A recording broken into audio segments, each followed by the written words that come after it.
तर रामकृष्ण हरी मंडळी, आज आहे गुरुवार. गुरुवारचा असतो आमच्या पाटोद्याचा बाजार.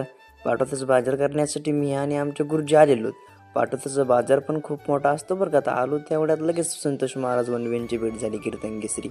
भेट झाल्यानंतर बाबांचा आग्रह होता, चला चहा प्यायला. चहा प्यायला आलो तेवढ्यात चहा तर तयारच होता, म्हणून लगेच पटकन चहा घेतला आणि बाबांनी त्यांच्या गप्पा चालू झाल्या. आता 2 महाराज लोकच नका बसले म्हणल्यावर लोक तर येणारच, म्हणून आता त्यांना म्हणलं तुम्ही करा गप्पा, मी येतो बाजार करून. बाजार करण्यासाठी तर आलो, पण खूप ट्रॅफिक होती आणि बाजार पण खूप मोठा भरलेला होता. इतकी गर्दी म्हणजे खूपच गर्दी होती. आलो आणि मावशीच्या दुकानापाशी येऊन बसलो. मावशीचे गाजरं पण खूप भारी दिसत होते. मावशीच्या दुकानातले गाजरं ते खूप सारं माळं होतं. आणि ही मावशी आमची रोजचीच मावशी आहे बरं का. दरवेळेस आम्ही यांच्याकडूनच बाजार घेतो. असे लाल लाल गाजरं दिसत होते. गाजरं बिजरं सगळे घेतले, टाकले गाडीजवळ आलो, बाजार बिजार टाकला आणि